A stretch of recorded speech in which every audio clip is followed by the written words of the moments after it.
Manejo terapéutico del trauma contuso hepático, de las doctores Gabriela Espinosa, Gabriel Mazaferro, Marcia Martínez, Valentina Jiménez, Mauricio Pontillo, Eduardo Olivera y Gustavo Rodríguez. Bueno, ¿qué tal? Buenas noches, ¿se escucha bien? ¿Sí? Bien, perfecto. Bueno, ahora lo que vamos a hacer es una actualización en el manejo terapéutico en el trauma hepático contuso. Comenzamos sobre todo recordando que el hígado es el órgano más afectado en el trauma contuso, que hay una mortalidad global que de entre el 10 al 15% de los casos, y que en los últimos 30 años hemos vivido un cambio en el paradigma en el tratamiento, y igual así en sus resultados, comenzando con un tratamiento que era sobre todo para exclusivamente quirúrgico, y con el advenimiento y la popularización de la tomografía y el angiógrafo con la angioembolización, optando por un tratamiento que ahora es más conservador, y con esto también mejorando las tasas de éxito que son de un 70 a un 80% exclusivamente con el operatorio, y ahora teniendo tasas de hasta el 90% o más, depende del grado de lesión, con la embolización. Si uno empieza a revisar lo que es la bibliografía, ve en los últimos 15 años cómo empieza a ganar terreno el manejo no operatorio. Ejemplo de esto, por ejemplo, este trabajo donde compara el manejo operativo, el manejo quirúrgico contra el no operatorio en el trauma contuso. Este trabajo nos analiza 86 casos en 6 años de trabajo, donde ellos ponen en controversia exclusivamente tomar el grado de la lesión hepática como fundamento para optar por un tratamiento o por el otro. Acá plantean que el control hemodinámico es fundamental, y en el caso de tener que operar el paciente, este es un paciente que estaría inestable y que la mejor opción terapéutica va a ser el empaquetamiento del hígado.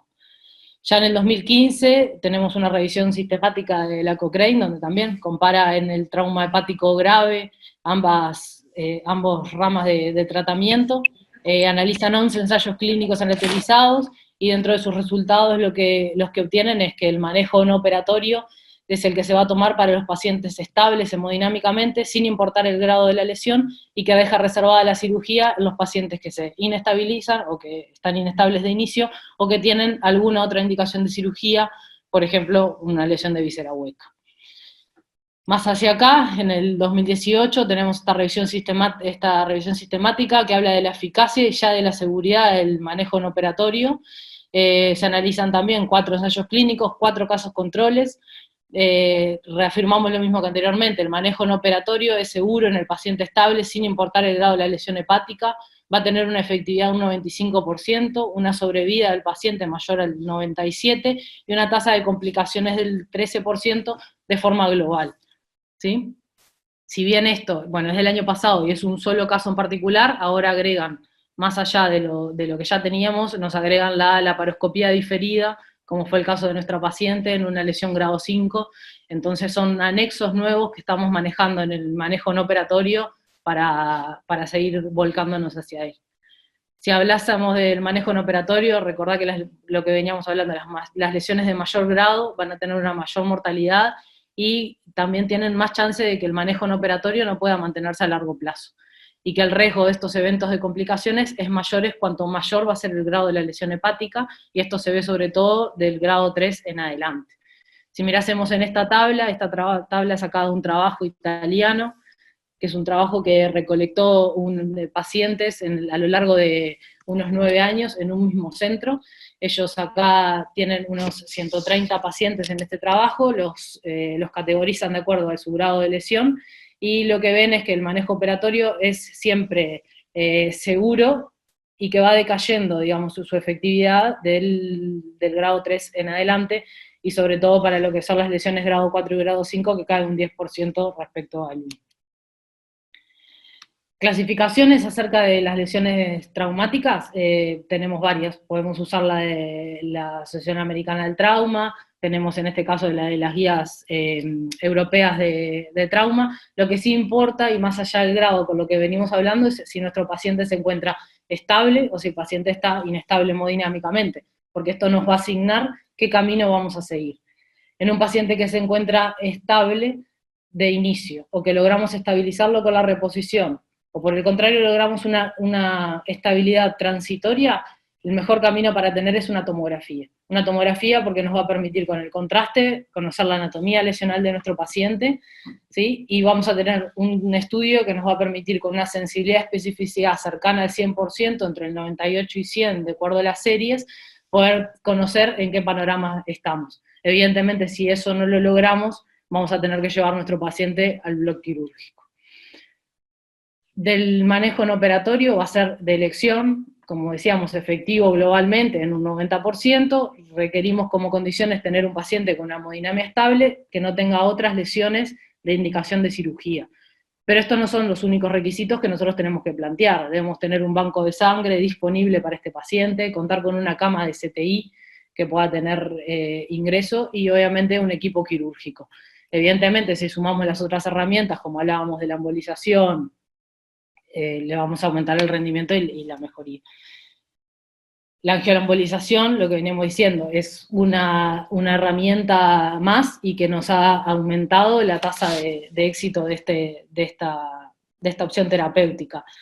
Efectiva en mantener este tratamiento, depende de las series también, hasta el 97% de los casos. ¿Cuándo va a estar indicado? Lesiones que son de grado 3 o más, que tengan fuga de contraste activo, e inclusive en las lesiones grado 4 y 5 que no tengan fuga de contraste, puede plantearse la realización de la embolización de igual forma.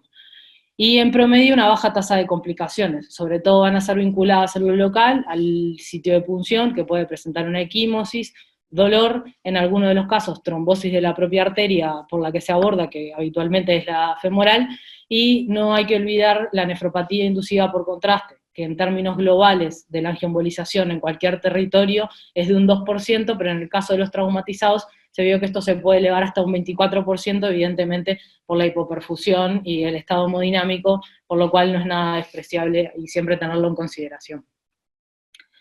¿Qué complicaciones podemos tener de este manejo no operatorio? Bueno, sabemos que un cuarto de los pacientes que vamos a asistir y vamos a poner en este plan va a sufrir algún tipo de complicaciones y que vamos a tener que tratar.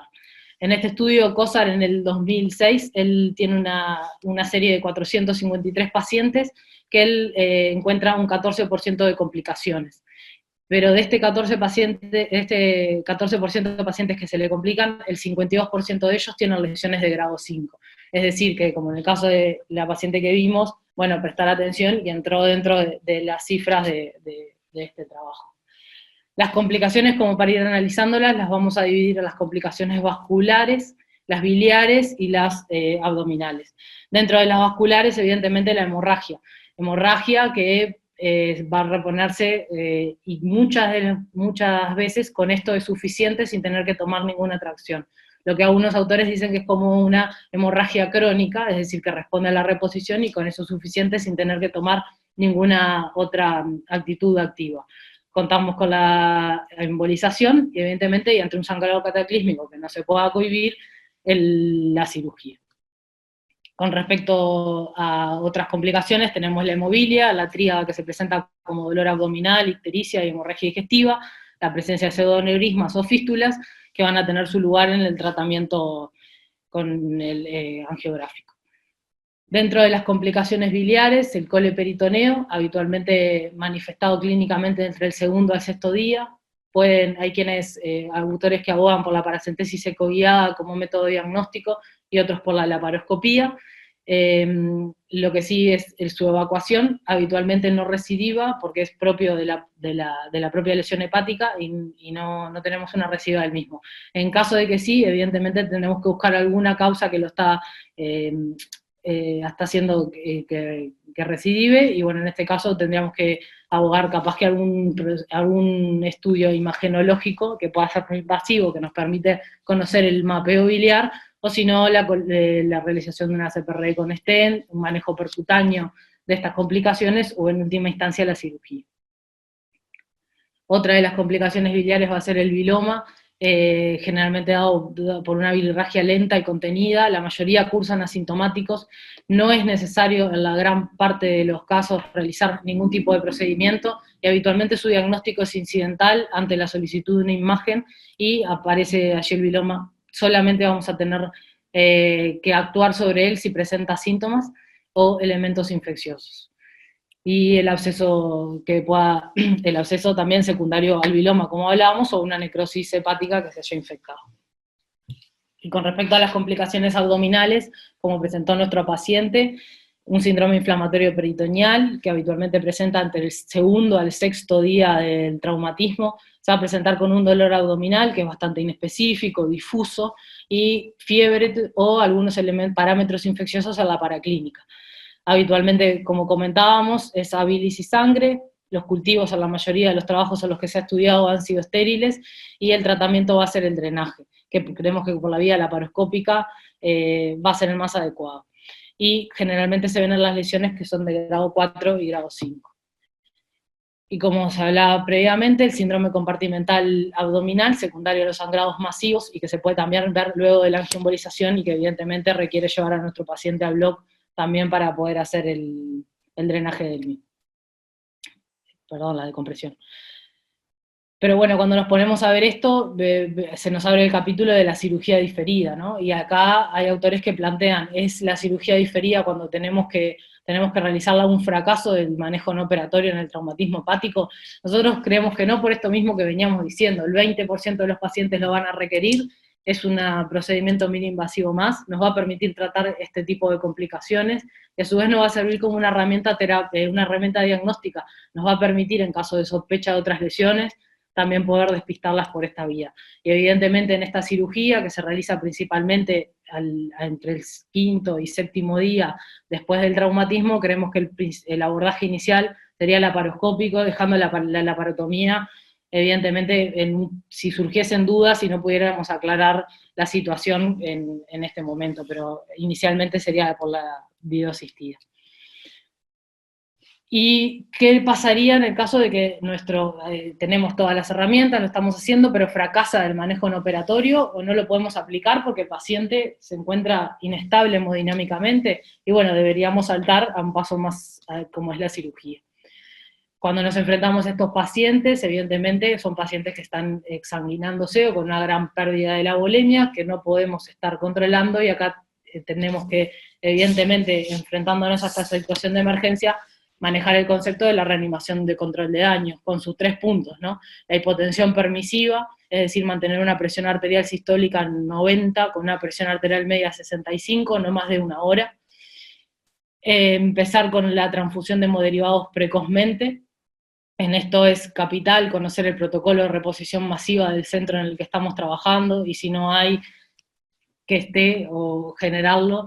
Se habla de la transfusión de hemoderivados, obviamente precoz, inclusive sin pruebas de compatibilidad previa, sino con transfusiones de hemoderivados universales. Se va a hacer a sangre total o con plasma, glóbulos rojos, plaquetas. A esto hay que añadirle, obviamente, calcio, el factor fibrinógeno le tenemos que dar también, ácido tranexámico, agregarle al paciente para poder llegar a una cirugía, que generalmente esta cirugía que vamos a plantar va a ser una cirugía control de daños, es decir, lo que queremos hacer es detener la hemorragia, prevenir la máxima contaminación, y lo que queremos es sacar al paciente rápido de esta situación, llevarlo a una sala de CTI y prevenir y tratar la tríada de la muerte, porque nada nos va a servir poder hacer toda la reparación en un paciente que seguramente vaya a fallecer.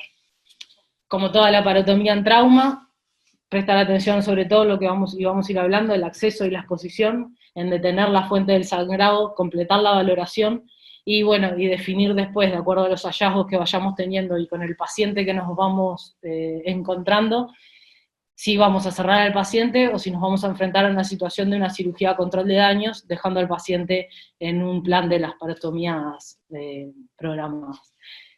Del acceso a la exposición, como todo cirugía del trauma, la incisión abdominal va a ser una incisión sifopúbica.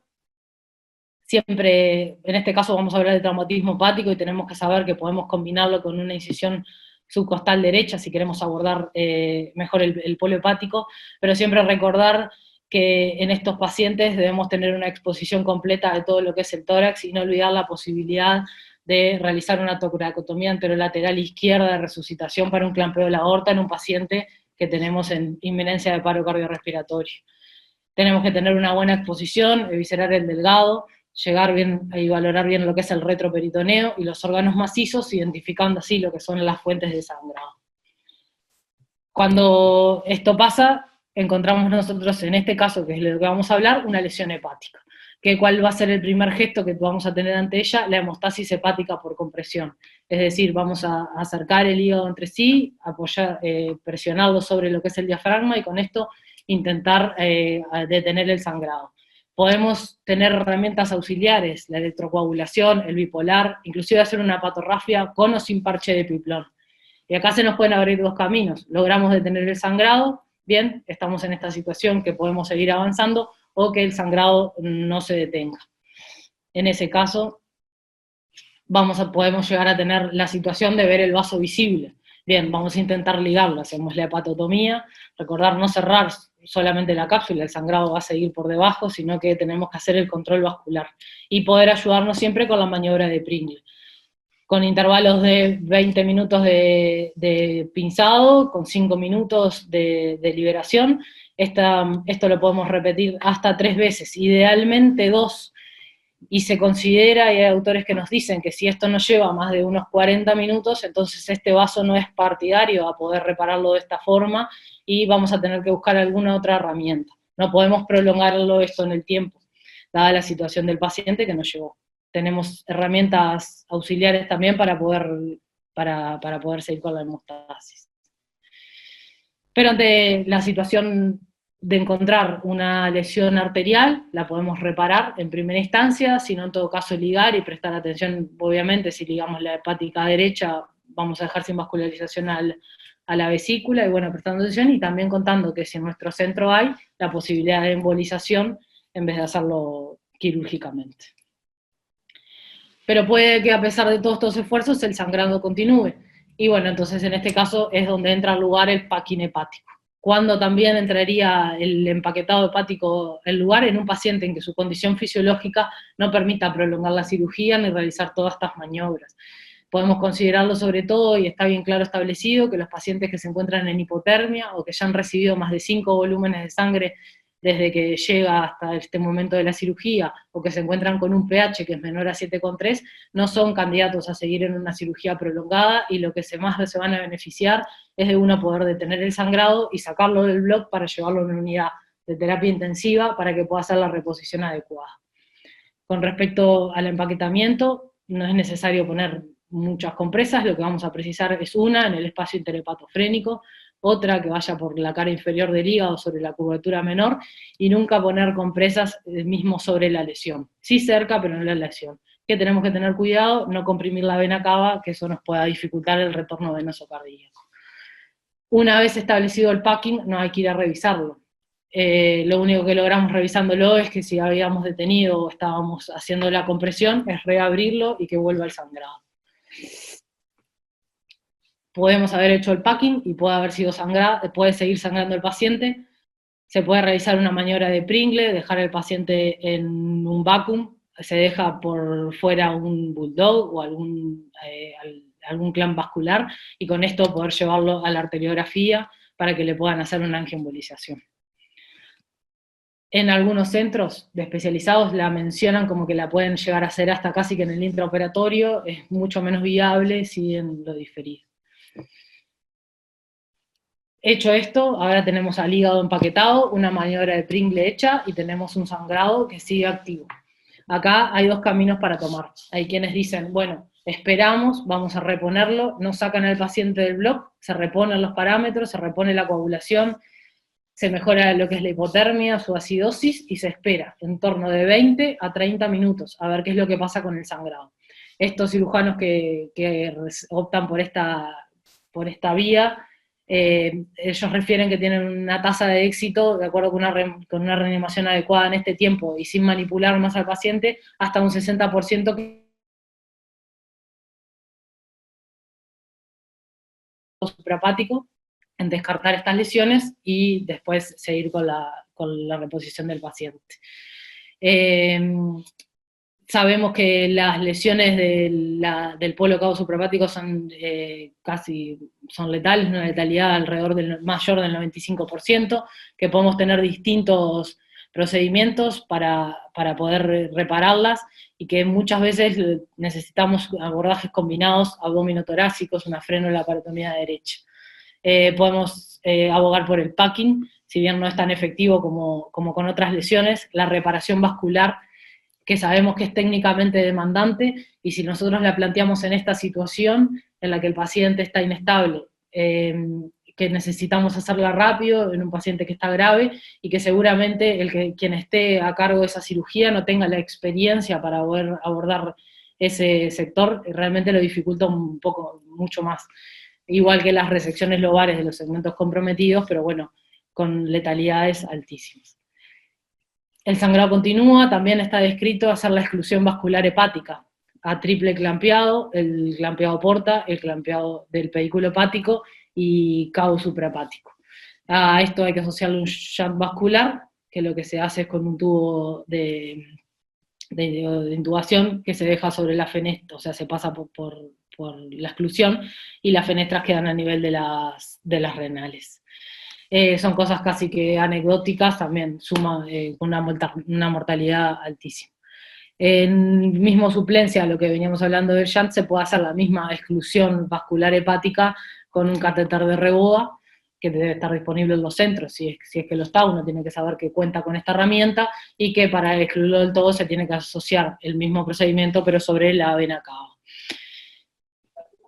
Y bueno, y se abre el capítulo en las lesiones más graves, como son la ebullición hepática, si el trasplante hepático está indicado o no. Es un largo camino que queda por recorrer todavía, hay muy pocos trabajos al respecto, hay algunos que mencionan series con 6-7 pacientes que tienen un 100% de letalidad, en este caso, en los que se ha realizado el trasplante. No se logra sacar muchas conclusiones, pero evidentemente el grado de la lesión y el estado fisiológico del paciente son los que seguramente estén influyendo en esto. Pero si uno busca en qué está el trasplante hepático en el trauma hepático, uno puede encontrar este trabajo es del 2016, es un trabajo retrospectivo, multicéntrico, de 26 años de trabajo de trasplante hepático en Europa, y esto involucra 37 centros, en donde ellos hacen la búsqueda y tienen dentro de los trasplantes hepáticos realizados 73 por indicación traumática, en donde los que se trasplantaron fue por falla hepática, tanto post-angioembolización como solo por el traumatismo. Encuentran en los primeros días una mortalidad del 65% y que la asocian sobre todo a la infección, y acá les llama a ellos la atención porque tienen el mismo grupo comparativo de trasplantes hepáticos. Por causas no traumáticas, la gente fallece, pero por eventos cardiovasculares. Lo que pueden inferir ellos y estiman son la edad de los pacientes. El paciente traumatizado, alrededor, en esta serie, de entre los 22 y los 26 años, y los otros trasplantados por encima de los 50 años, por lo cual infieren que las causas de la mortalidad son distintas por eso. Y lo que terminan concluyendo es que el trasplante hepático en el trauma estaría indicado en las lesiones que son grado 4 o menores, que tienen un índice de severidad de score de 33 o menos, que no tengan otras lesiones, ni intra ni extraabdominales vinculadas al trauma, y que las causas por las que fueran a trasplantarse son por sangrados inconversibles o por una falla hepática pero secundaria a la angioembolización, porque ellos vieron que de la falla hepática les va mejor a los que son secundarias a la angioembolización que los que son otra causa. Y la sobrevida global al seguimiento que tienen es de la mitad de los pacientes a los 5 años. Bueno, con respecto a otros cuidados que hay que tener en estos pacientes, sobre todo es la tromboprofilaxis, tanto medicamentosa como mecánica. La mecánica, que se comience lo antes posible. Y con respecto al uso de la heparina de bajo peso molecular, a dosis de isocoagulación, se vio que es segura, es segura de realizar con respecto a lo que es el sangrado. Y después de las 72 horas son mayor los beneficios de usarla que de no, a los efectos de las complicaciones a la enfermedad tromboembólica venosa. Una vez estabilizada la hemoglobina, a las 72 horas de eso, el paciente puede empezar a movilizarse sin mayor inconveniente. La alimentación tiene que ser enteral y lo más precoz posible, y después se abre el capítulo del seguimiento imagenológico, sí o no. Sí, siempre que se sospeche una complicación.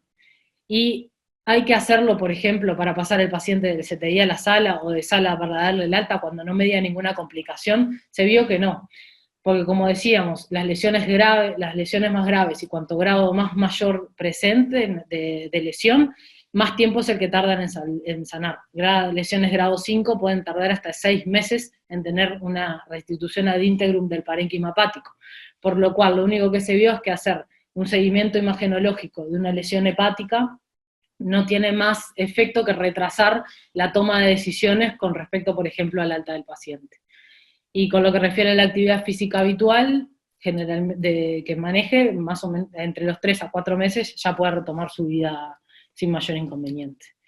Entonces, a modo de conclusiones, queremos destacar la importancia del manejo multidisciplinario. El traumatismo grave hepático no puede manejarlo solo el cirujano, necesita el equipo del CTI, un equipo de anestesia que esté entrenado en lo que es el trauma para la situación de la emergencia, y evidentemente también después si tenemos que abogar a alguna cirugía hepática al manejo de eso, hemoterapia, fisioterapia, la recuperación en sí del paciente.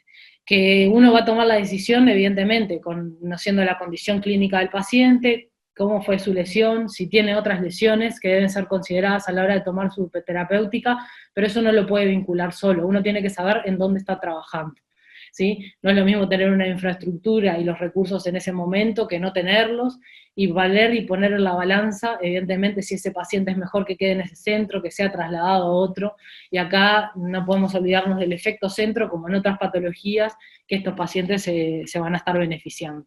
Siempre que podamos, vamos a estar usando, vamos a optar por el manejo no operatorio en el traumatismo hepático como una primera alternativa, y en caso de que, bueno, optemos por la cirugía, tenemos que siempre contar o intentar tener el mejor equipo entrenado para esto, sobre todo en las laparostomías que vamos a tener de paciente. La cirugía hepática de por sí es una cirugía que de coordinación, salvo los centros en donde se especialicen a eso, cada vez hay menos o hay poco volumen en general, y requerimos de un equipo entrenado que pueda tener el mejor resultado para este paciente. Bueno, muchas gracias. Bien, muchas gracias, doctora. ¿Comentarios? Lo felicito porque es una exposición muy amplia de todo lo que es el manejo del trauma cerrado. Pero la amplitud esa deja a veces pocas cosas prácticas. Entonces, yo recalcaría 2 o 3 cosas. Primero, el que se opera, el traumatismo cerrado de abdomen. ¿Me escucha o no me escucha mal? Yo te escucho bien. Sigo hablando, entonces corto eso a ver si me va mejor en internet. En el trauma cerrado de hígado, el mecanismo es siempre el mismo, es por aplastamiento del hígado derecho. Entonces, o se fractura gran parte del hígado derecho y queda más o menos contenido, y eso puede ir hasta la fractura abierta, que es un sangrado parenquimatoso, sobre todo abundante, de las suprahepáticas, o al arrancamiento de la suprahepática derecha. Esas son las situaciones anatómicas que en general nos llevan a operar un trauma. El resto se maneja en forma no operatoria. Y después, las complicaciones, sea el absceso, el pseudoaneurisma, el hemoperitoneo, se manejan, por supuesto, por vía percutánea, por vía laparoscopia, por vía mini-invasiva. Pero me detengo en aquellos que tenemos que operar, que son muy pocos, pero que son los más graves. Y en esas condiciones, si uno no tiene un manejo, por lo menos un manejo rápido de dominio vascular del hígado, por supuesto que el packing es lo mejor, porque hasta puede incluso soportar una herida o un arrancamiento de la suprahepática derecha. Si uno hace un buen packing y pone el hígado sobre eso, hasta eso puede más o menos contenerse. Ahora, frente a la situación de lesión cabo suprahepática, son pacientes que se mueren en 1 minuto o 2. O sea, esos pacientes, los traumas graves hepáticos, que llegan con una situación hemodinámica que nos obligan a entrarlo de emergencia y está arrancada la suprahepática derecha, la forma de solucionarlo es en 1 minuto o 2, si no el paciente se nos muere. Se nos muere por sangrado y se nos muere por embolia gaseosa. Y ahí hay una maniobra que no está muy... todos repetimos los del Jund, de esas cosas que son impracticables en este tipo de pacientes. pero simplemente con bajar un poco, cortar el falciforme hacia atrás y clampear la cava a través del diafragma por abajo, nosotros podemos tener un clampeo cava suprahepático, aunque no la disequemos. Y la cava abajo la podemos siempre, en general es accesible y clampeable, y ahí tenemos un control vascular por lo menos para intentar una reparación. Si no se hace eso, el paciente no se soluciona. Ir a repararlo sin un dominio vascular es imposible. El sangrado que es por la explosión del hígado derecho, cuando se parte, en general es un sangrado de la suprahepática, de la media o la derecha, intraparenquimatoso abundante. Esa situación nos permite, con un packing o una compresión sobre la lesión parenquimatosa, tener tiempo incluso para poder ir a dominar los pedículos del hígado. Y si no, se hace un packing y listo. Pero todo eso de embolización es para los pacientes que no operamos de urgencia, que son el manejo no operatorio, y para las complicaciones evolutivas del hígado contuso. No es para el manejo en agudo, que es el más grave y creo que es el más importante. Pero como así, en el ensuma, el packing es una excelente solución. Cuando operamos un paciente, en general son sangrados grandes, graves. Si son parenquimatosos, nos da incluso para hacer un packing en 5 minutos y tratar de tener un dominio vascular.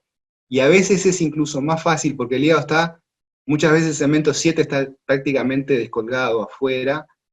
Es más fácil a veces culminar una sección del hígado derecho y hacer una hemostasis plano que ir a buscar una suprahepática abierta en el medio de una fisura o una fractura hepática.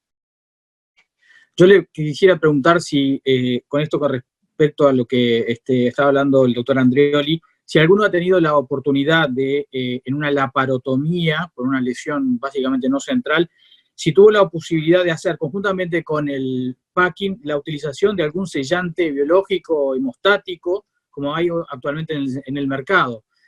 Sabemos que los costos son altos, pero si tenés la disponibilidad de poder utilizarlo, si alguien tuvo esa oportunidad y cómo le fue, si lo usó.